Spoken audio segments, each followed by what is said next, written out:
Pessoal, boa tarde.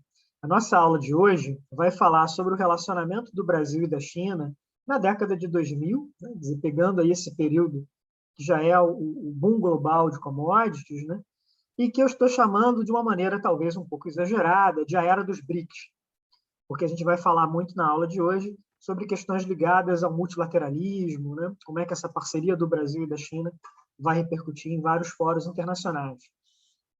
E agora, antes da gente entrar no tema da aula, propriamente dito, eu queria fazer com vocês algo que eu costumava fazer nas aulas presenciais, né, que é sempre que a gente tem um grande acontecimento internacional importante, começar a aula conversando um pouco sobre aquilo, em particular quando tem uma relação direta com o tema do curso. E o acontecimento ao qual eu me refiro é a crise financeira da Evergrande, que é uma das maiores empresas imobiliárias da China. Eu não sei o quanto vocês estão acompanhando isso no noticiário, né? Já está bem presente na imprensa brasileira, na imprensa internacional nem se fala. E eu queria conversar um pouco com vocês sobre isso.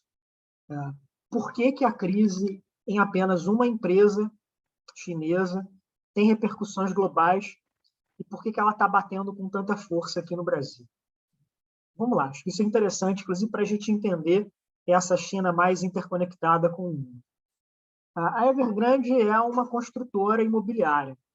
Ela constrói principalmente prédios e casas, né, para uso residencial. E ela é gigantesca. A estimativa é que ela já construiu casas para mais de 12 milhões de chineses.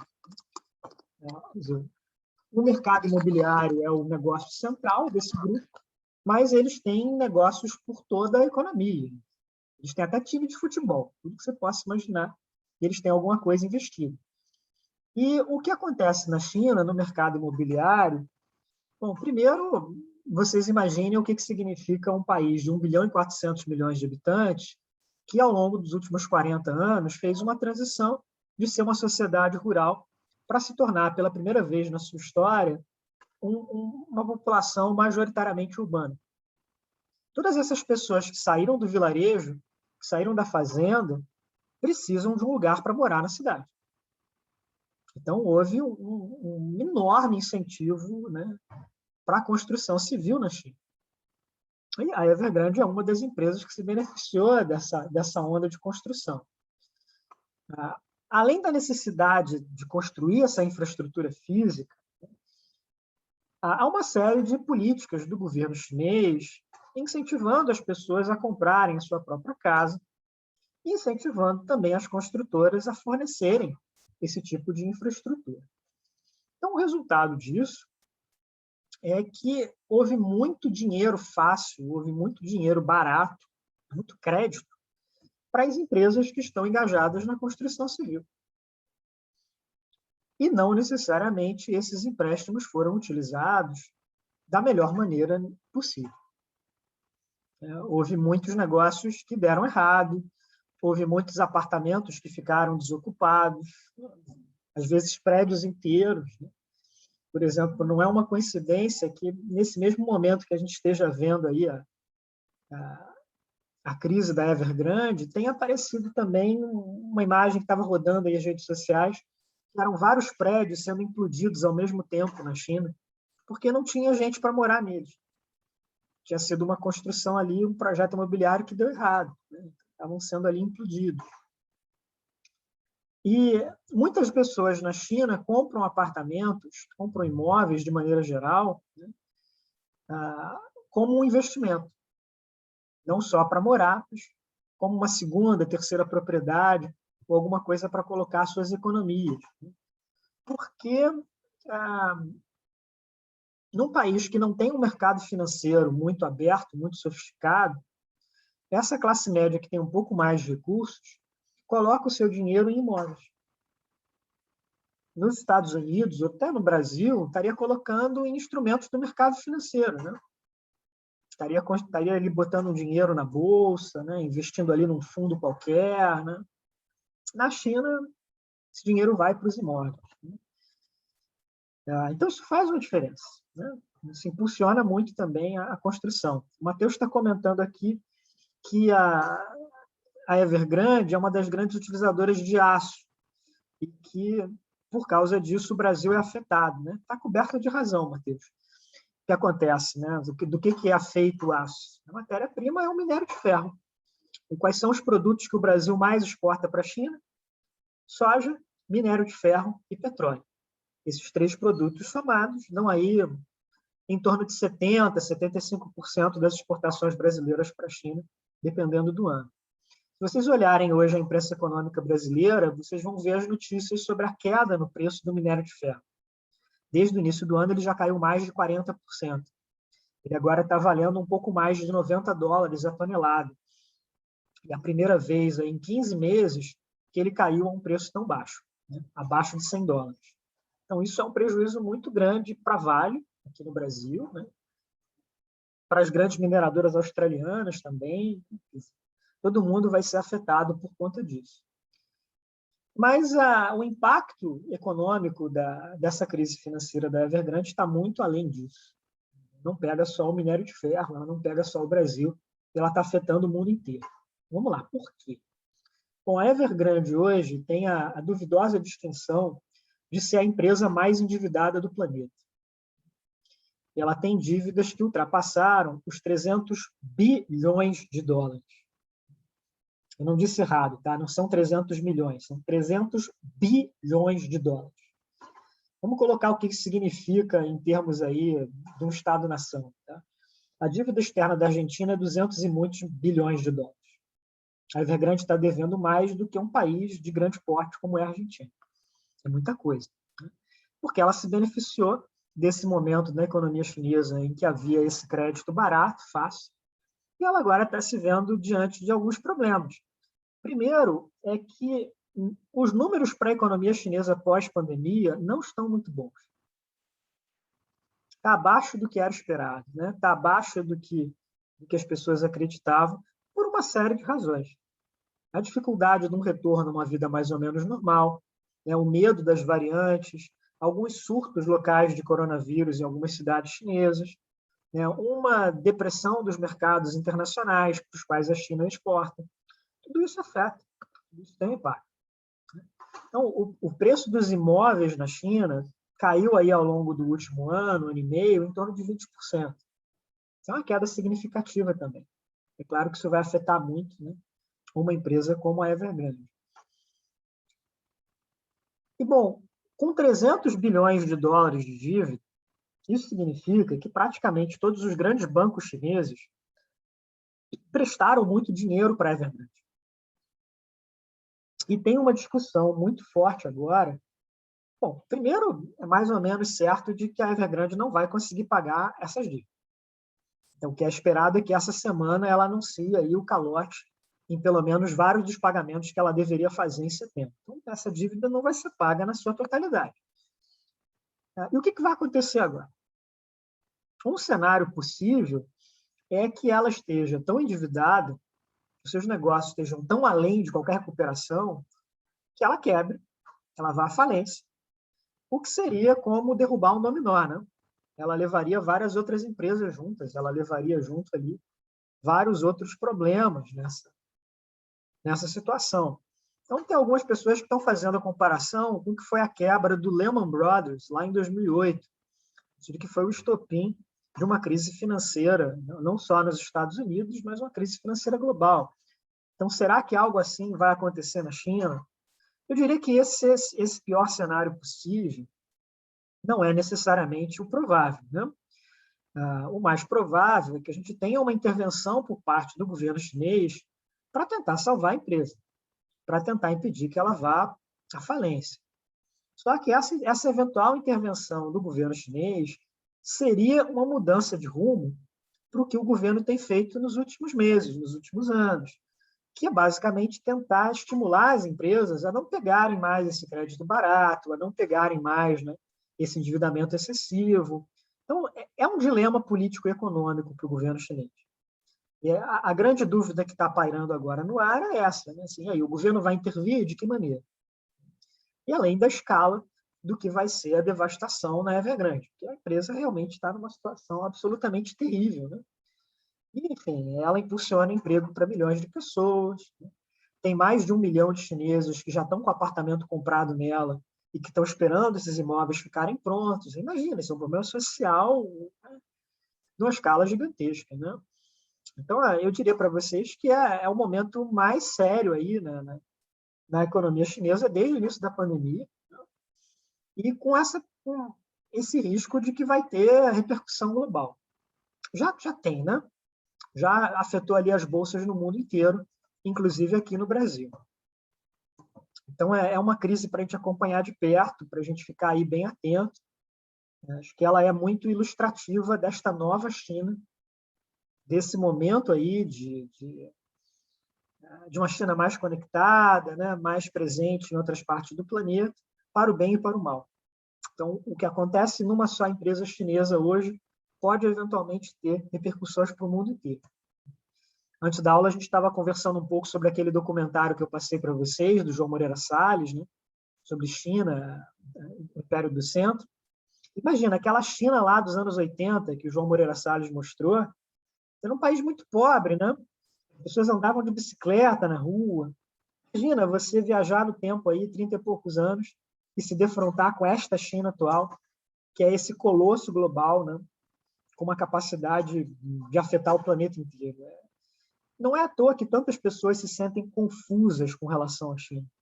Essa mudança foi muito rápida, essa mudança foi muito brusca. Até agora também a gente está tentando entender o que está acontecendo aí, né? E vamos ver também como é que a imprensa brasileira vai cobrir toda essa crise, uma vez que a gente só tem um jornal brasileiro que tem um correspondente em tempo integral na China, né? Que é o Globo, com Marcelo Nini. O que os outros jornais têm, como a Folha de São Paulo, são colunistas, né? São pessoas que estão trabalhando na China como professores universitários, como pesquisadores, e que escrevem colunas de opinião para a Folha. São muito boas, por sinal, Tatiana Prazeres, o Rodrigo Zeidan, mas você tem que ter um correspondente, né? Sobretudo num momento como esse, né? Tem que ter alguém ali circulando, fazendo entrevistas, conversando com as pessoas, né? Para poder contar para a gente um pouco dessa história e como é que ela vai repercutir aqui para nós no Brasil. Bom, mas vamos voltar agora 20 anos no passado, né? Para a década de 2000, e tentar entender o papel do diálogo Sul-Sul nessa relação bilateral Brasil-China. Eu vou começar contando para vocês uma anedota pessoal da minha vida estudantil, um pouco anterior a esse período, né? Nos anos 90, eu era aluno da Escola de Comunicação da UFRJ, estava ali fazendo a minha graduação em jornalismo, e eu tinha um professor muito excêntrico na graduação, que ele realmente se destacava dos outros pelos comentários, pelas leituras que ele mandava a gente fazer, e ocasionalmente pelos conselhos que ele nos dava. E um belo dia, esse professor, que se chama Hélio Saboga, dava uma matéria que era Estudos Econômicos Brasileiros, uma coisa assim, ele vira para a turma e fala assim: olha, eu queria dar um conselho para vocês. Vocês todos têm que aprender mandarim. Isso vai abrir muitas portas na carreira de vocês. Bom, isso é um conselho que eu dou para vocês hoje em dia, né?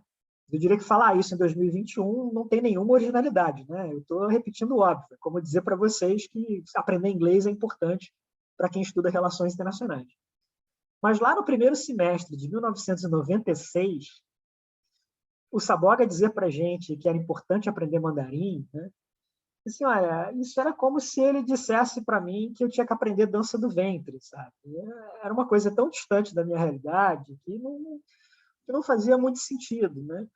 E eu me lembro, inclusive, que teve uma prova dele em que ele pedia para a gente escolher, né, analisar uma situação de comércio exterior brasileiro, e se era mais interessante para o Brasil priorizar o comércio com a China ou com a África. E eu lamento dizer para vocês, né, dado o rumo que a minha carreira tomou, que lá em 96 eu respondi que a África era mais importante para o comércio exterior brasileiro, né? Bom, por que eu respondi isso, né? Porque eu vim ali de toda uma trajetória, né, ainda muito marcada por aquela política externa brasileira para a África, que tinha sido muito forte nos anos 70, nos anos 80. Né? Em 96 já não era algo mais tão presente, mas essa imagem ainda estava muito marcada.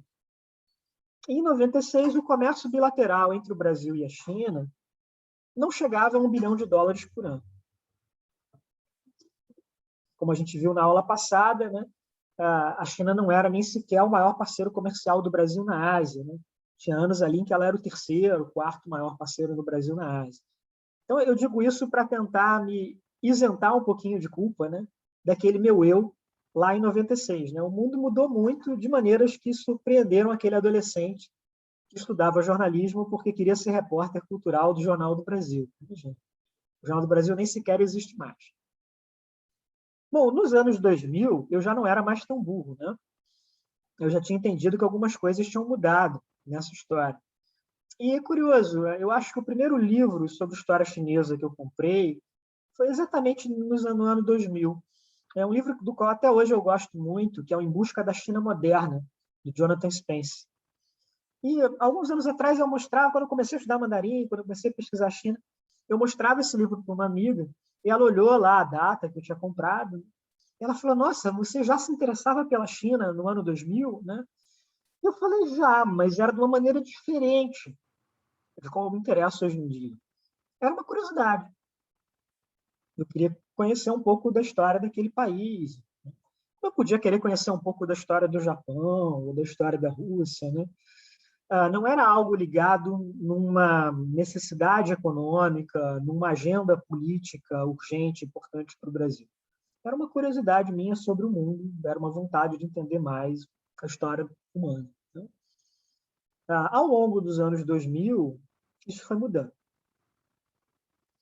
Então, esse comércio bilateral do Brasil com a China se multiplicou de uma maneira muito rápida. Então, no ano 2000, ele era em torno de 1 bilhão, 2 bilhões de dólares por ano. Hoje em dia, ele é mais de 100 bilhões de dólares por ano. Em apenas 20 anos. No espaço de uma geração, a China se tornou a maior parceira comercial do Brasil.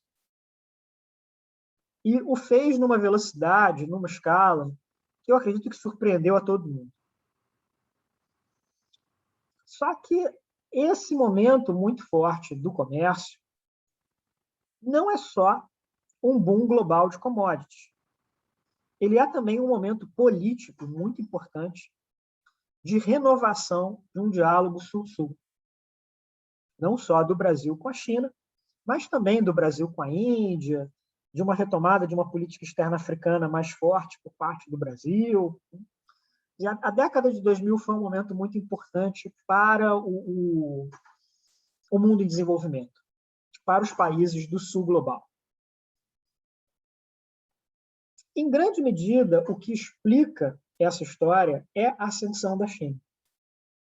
É o retorno da China a uma condição de grande potência. Por algumas das razões que a gente está ilustrando com esse caso da Evergrande. A economia chinesa cresceu tanto, tão rapidamente, que isso teve impactos globais. Isso mudou os padrões internacionais de consumo e de comércio. Porque esses chineses que passaram a comer mais carne, que passaram a comprar suas casas, que passaram, né, a demandar uma série de produtos e de serviços, eles precisavam importar comida, matérias-primas, petróleo, de todas as partes do mundo. E isso beneficiou de uma maneira muito forte os países em desenvolvimento. No caso brasileiro, é a exportação de soja, de minério de ferro, de petróleo para a China. Para outros países, pode ser o cobre, pode ser outras formas de comida, carne, talvez, pode ser petróleo, o que for. Né? Mas essa China que está crescendo está puxando junto uma série de outros países em desenvolvimento. E na década de 2000, os países em desenvolvimento cresciam a uma taxa muito maior, muito mais acelerada do que a dos países ricos.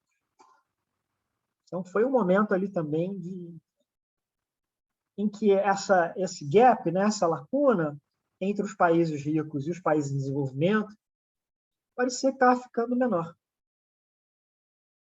Parecia que estava encolhendo. Bom, estava encolhendo, né? Pelo menos naquele contexto. E, no caso brasileiro, a gente tem também uma mudança político-partidária que é importante para essa política externa. Em 2002, o Lula foi eleito presidente pela primeira vez, O PT chegou ao poder e o PT foi para a diplomacia com uma agenda de política externa que era bastante diferente daquela do Fernando Henrique Cardoso, que tinha governado o Brasil nos 8 anos anteriores. Quer dizer, a agenda diplomática do Fernando Henrique era uma agenda muito voltada para a construção da credibilidade do Brasil junto aos países em desenvolvimento, ou, perdão, junto aos países desenvolvidos. Né? Então, era mostrar para os Estados Unidos, para a União Europeia, de que o Brasil tinha deixado para trás aquela estabilidade política, aquela hiperinflação, que era o Brasil do Plano Real, era o Brasil que tinha controlado, né, a sua macroeconomia, e era um país que estava, do ponto de vista internacional, jogando de acordo com as regras do jogo.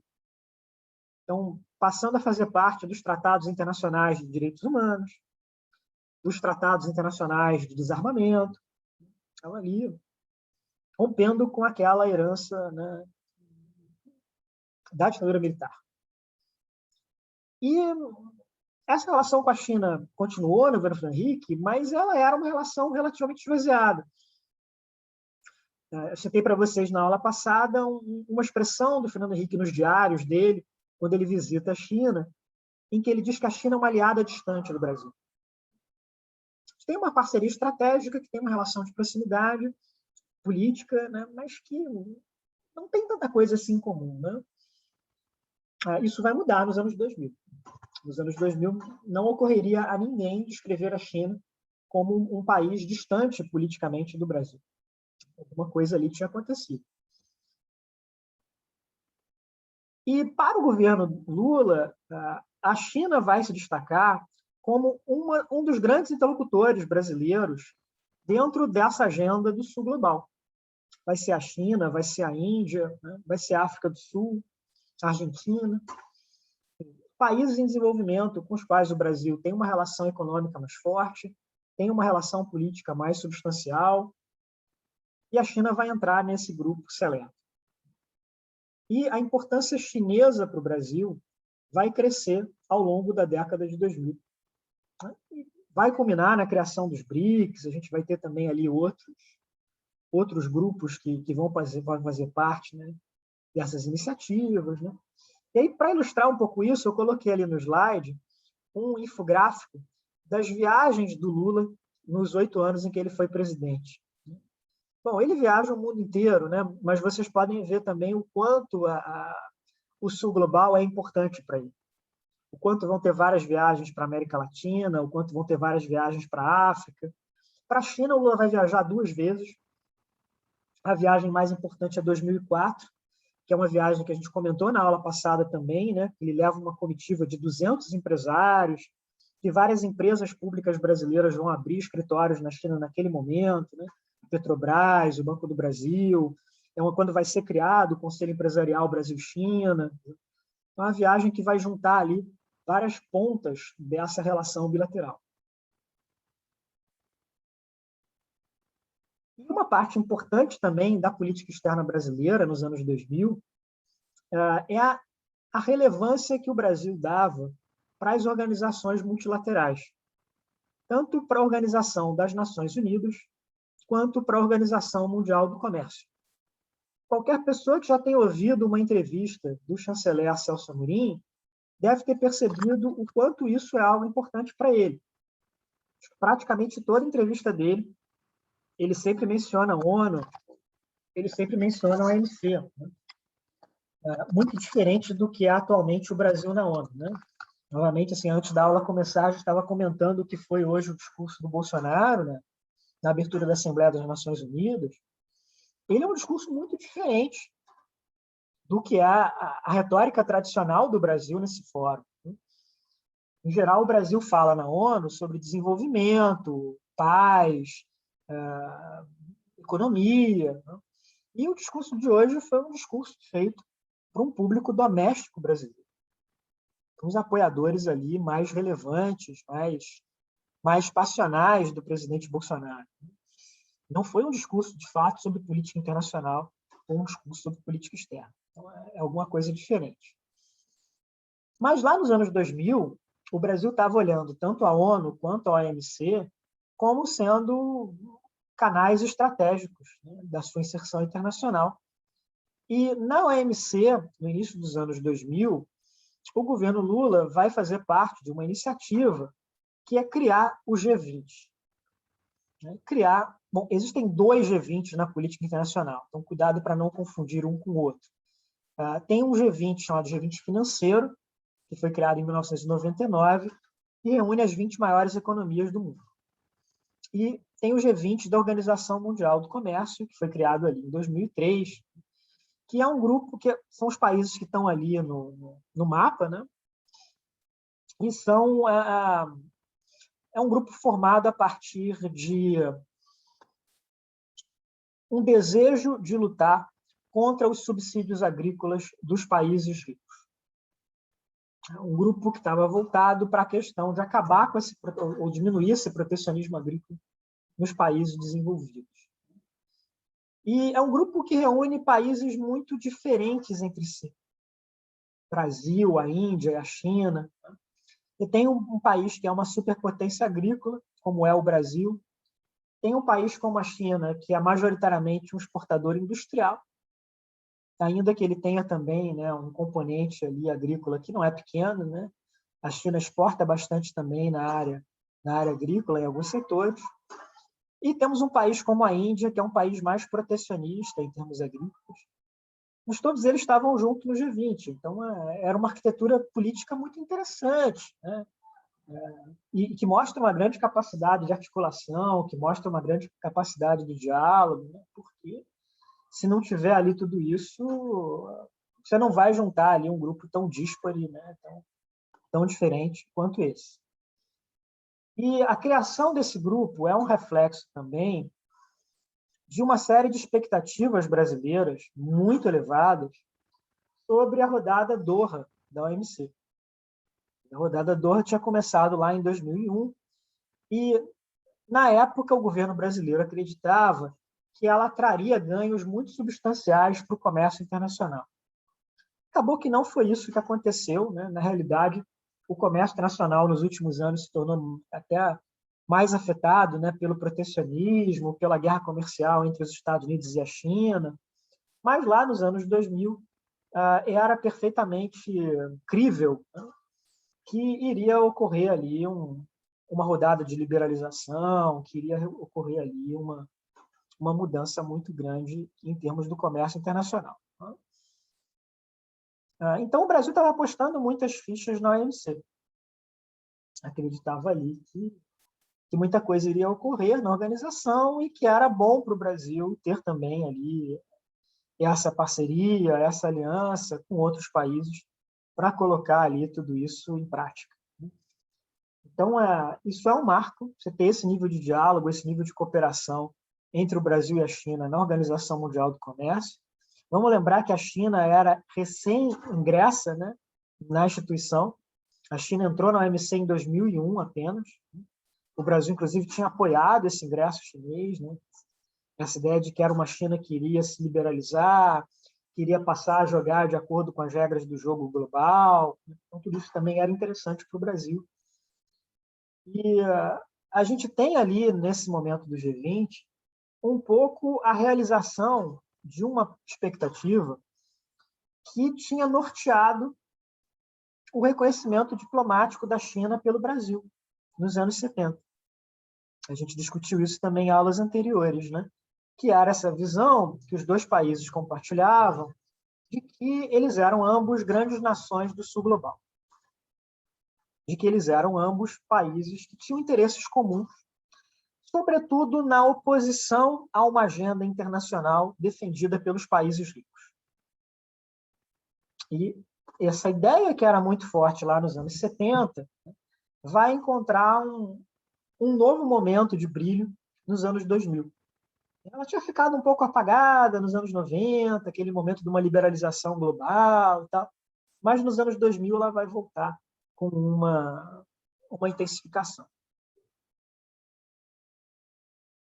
Mas, além do G20, né, o grande símbolo dessa cooperação na época foi a criação dos BRICS, em 2006.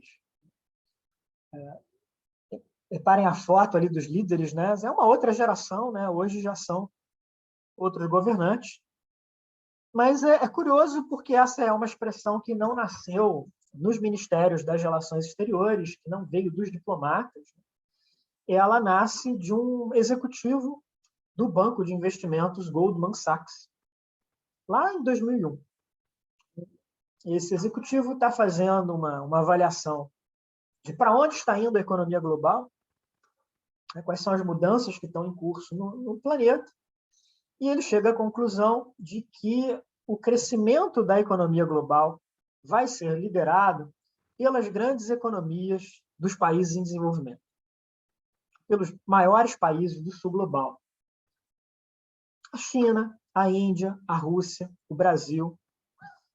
E ele cria essa sigla, BRIC, né, para marcar esse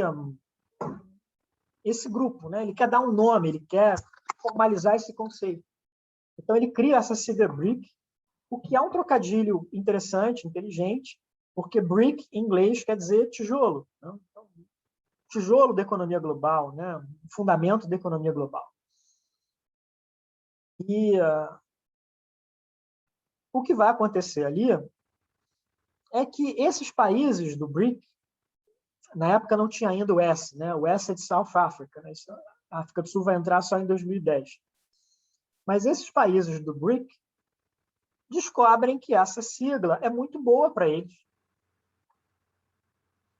de que essa sigla é uma maneira pela qual eles podem vender o seu peixe, de que eles são o futuro da economia global,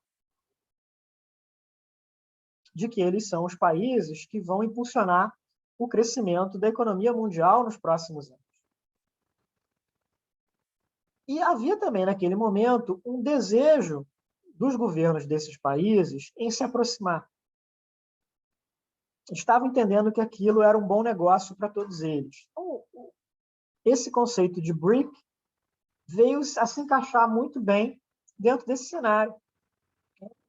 Era algo que estava no ar, né? As pessoas estavam procurando ali alguma etiqueta, algum conceito que pudesse descrever, resumir o que estava acontecendo no mundo naquele momento. E, bom, nessa época eu já era, né, um profissional formado, né, estava já trabalhando um pouco com temas internacionais, né, e o conceito teve muito impacto. Ele realmente teve um marco muito grande para nós que estávamos ali trabalhando com esses temas, né?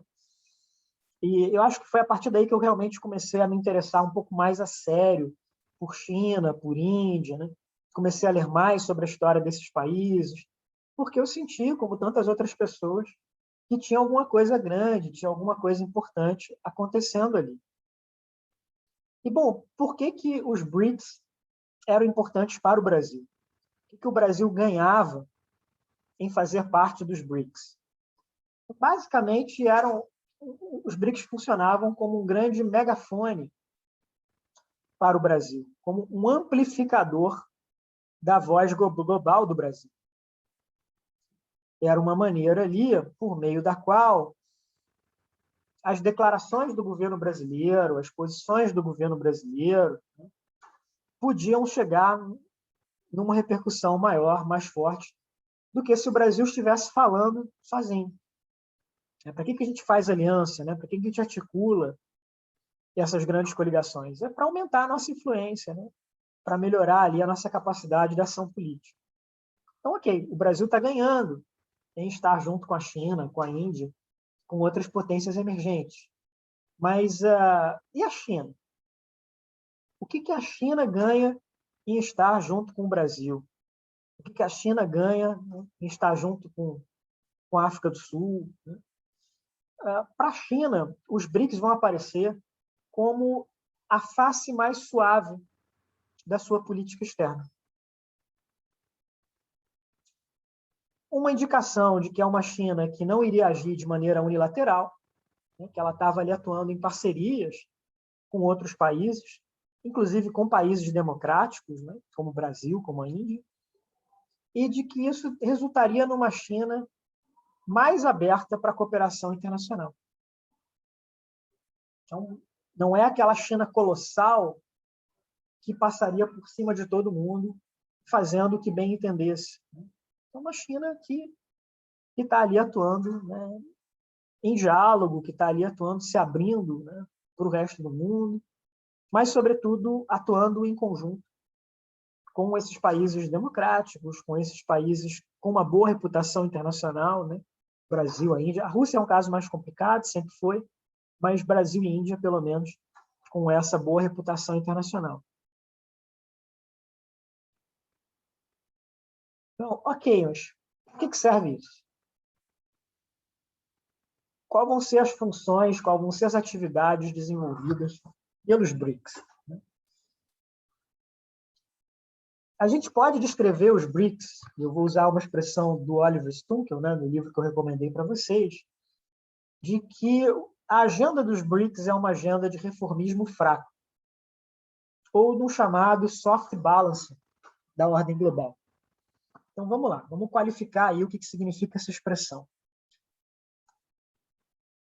É uma agenda reformista, é uma agenda que quer mudar as relações internacionais, que quer promover alterações, sobretudo nas organizações econômicas internacionais, em tornar essas organizações mais sensíveis aos problemas dos países do sul global. Né? E é um grupo que quer promover um equilíbrio da ordem global,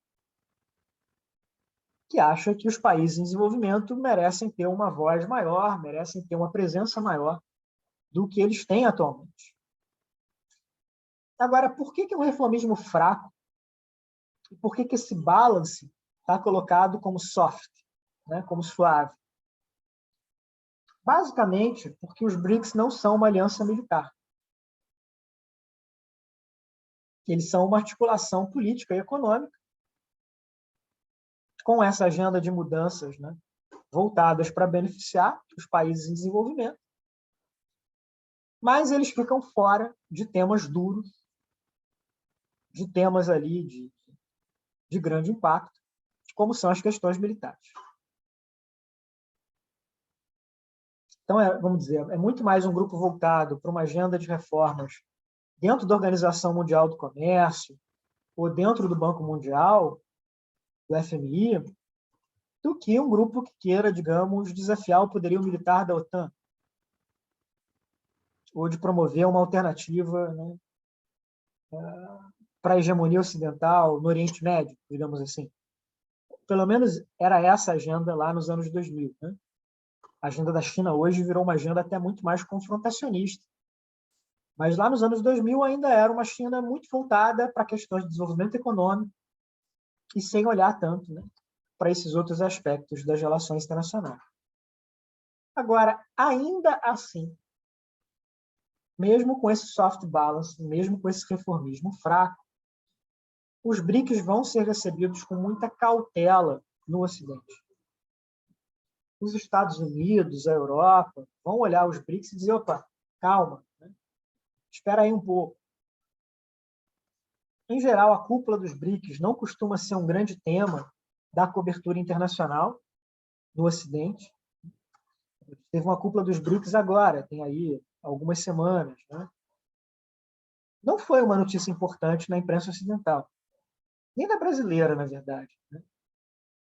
Mas havia aí essa relutância, né, em aceitar que os BRICS seriam uma parte importante de tudo isso. E, bom, o que os BRICS criaram de mais relevante em termos de uma arquitetura internacional? O que eles fizeram de mais impactante foi a criação do novo Banco de Desenvolvimento, o chamado Banco dos BRICS, em 2014. Então, é um banco que nasce com essa agenda de investir em projetos de infraestrutura nos países do sul global. Não só nos membros dos BRICS, mas em vários países da África, da Ásia, da América Latina. Até agora tem alguns dias, o Banco dos BRICS anunciou ali a sua expansão né? Entrou o Uruguai, entraram os Emirados Árabes Unidos, né?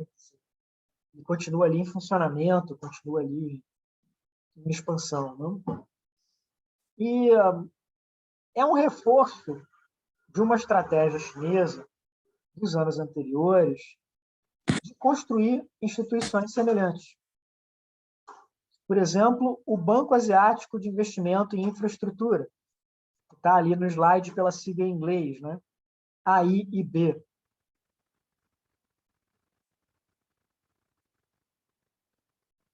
Ou, enfim, o próprio papel internacional dos bancos de desenvolvimento chineses, né?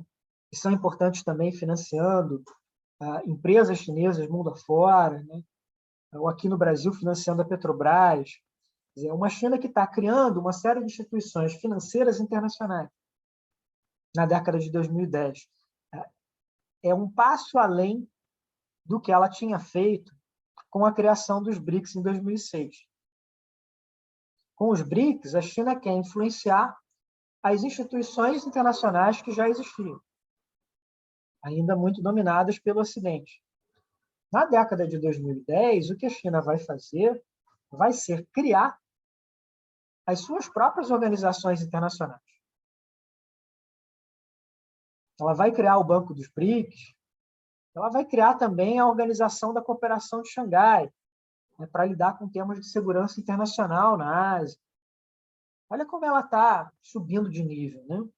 Olha como ela está se tornando mais ambiciosa, mais assertiva na defesa dos seus interesses, dos seus objetivos. E ela vai acabar também colocando essa agenda, né, junto ali com os BRICS. E o banco é uma solução de compromisso, né? Você tem ali um papel que é dado para cada país do grupo, né? O atual presidente do banco, por exemplo, é um brasileiro, né? O Marcos Troio, que era um diplomata brasileiro, que foi aqui secretário internacional do Ministério da Economia, alguém que tem uma carreira ligada, né, nessas questões internacionais, e que agora está voltado ali para ser o presidente do Banco dos BRICS, né? Abriu ali um escritório em São Paulo, né?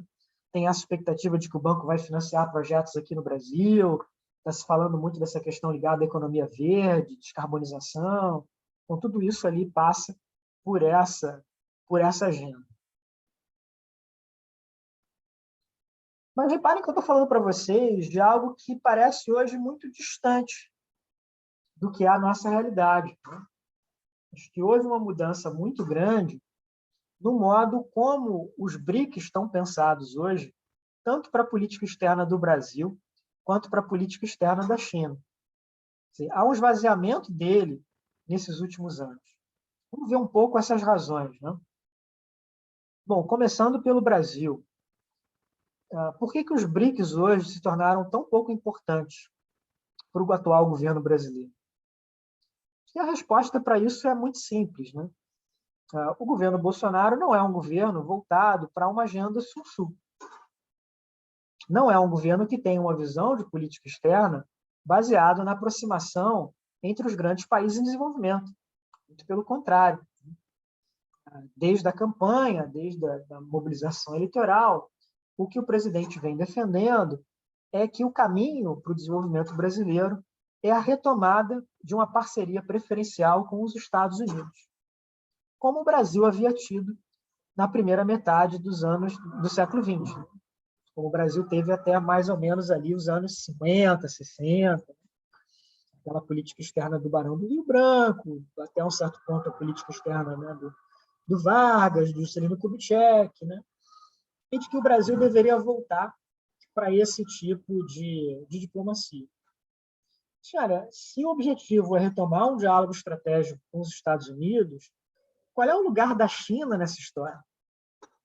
Ainda mais no momento em que as relações sino-americanas se deterioraram tanto, ficaram tão ruins. Então, não tem muito ali esse caminho, esse diálogo. Então, tem essa perda, né, de uma importância estratégica, né? E mesmo quando há uma certa semelhança político-ideológica, o governo brasileiro não tem levado adiante essa busca de aproximação. por exemplo, tem muitas semelhanças do primeiro-ministro indiano, Modi, com o Bolsonaro. Os movimentos políticos dos dois são muito parecidos. São movimentos desse novo nacionalismo, tem um componente religioso forte, né? O Bolsonaro fez, um pouco antes da pandemia, uma visita importante para a Índia, mas nada disso deu muito certo. Nada disso resultou ali numa aproximação de maior peso. Então, essa agenda Sul-Sul, que estava ali na origem dos BRICS, ela não encaixa bem dentro das prioridades do atual governo brasileiro. E, ao mesmo tempo, a gente vai ter também, né, uma tentativa do governo Bolsonaro em pensar os BRICS numa outra agenda. Vai ter um pouco uma questão, no primeiro momento, com o chanceler Ernesto Araújo, uma questão voltada para combate ao crime organizado, questão de segurança internacional, que nunca foi o objetivo dos BRICS, né? Nunca teve ali muito ligado naquilo que eles estavam fazendo. E agora, recentemente, algumas semanas atrás, nós tivemos aqui a cúpula dos BRICS. Foi até um bom discurso do Bolsonaro, foi um discurso elogiando, né, a importância da parceria estratégica com a China, mas também não foi algo que tenha sido marcado por uma visão de longo prazo dos BRICS. Então, conversando com amigos meus que são diplomatas, né, no Itamaraty, eles me chamaram a atenção para como, ao longo do governo Bolsonaro, o vocabulário utilizado pelo Brasil com relação aos BRICS mudou. Como vão sumindo, por exemplo, palavras como multilateralismo. E o que vai sendo reforçado no lugar disso é a importância dessas relações bilaterais do Brasil com os outros membros dos BRICS.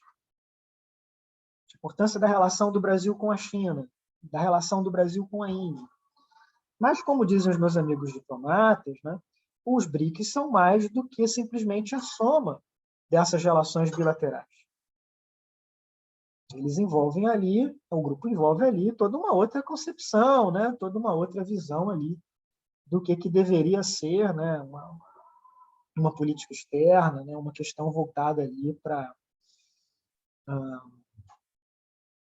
essas grandes instituições multilaterais. Então, se a gente está vivendo um momento em que aquela parte do governo que se define como antiglobalista não quer nem ouvir falar de instituições internacionais, é claro que uma organização criada para influir nessas organizações não vai funcionar muito bem, né? Não vai se encaixar muito bem. E aí, como é que a gente pensa a China nos BRICS atualmente? Porque também há uma mudança na diplomacia chinesa com relação aos BRICS. Bom, primeiro, a China de hoje é uma China mais ambiciosa na defesa dos seus interesses do que ela era há 15 anos. É uma China que vai estar muito mais voltada para criar as suas próprias organizações, para contestar o Ocidente numa série de temas que vão desde o comércio exterior até as disputas no Mar do Sul da China. Essa China que aprendeu a dizer não, voltou a dizer não para o Ocidente, e que é uma expectativa muito diferente do que era lá em 2001, com aquela China que tinha ingressado na Organização Mundial do Comércio. Então, aquela ideia de que seria uma China que entraria no jogo do liberalismo internacional, que passaria a aceitar todas aquelas regras criadas pelo Ocidente. E não é por aí que a banda toca, não? A gente está vendo uma China que está perseguindo os seus próprios objetivos, aprofundando a sua própria visão de mundo, e que não está baseada mais naquela visão de que ela seria um país que estaria acompanhando um discurso ocidental, um discurso hegemônico. Mas, e bem, além dessa mudança de diplomacia na China, a gente tem uma piora muito acentuada nas relações da China com a Índia, envolvendo questões que vão desde uma disputa de fronteira que está matando gente, né? Que está tendo conflito armado ali nos Himalaias, né? Entre chineses e indianos, até questões ligadas a disputas comerciais de empresas chinesas na Índia, coisas desse tipo. Então, ficou um cenário bilateral muito mais tenso, muito mais complicado nessas relações sino-indianas. Então, para a China também, a sua própria postura com relação aos BRICS é outra hoje em dia. Ela continua estimulando, ela continua levando adiante essa agenda, mas eu diria para vocês que os BRICS são hoje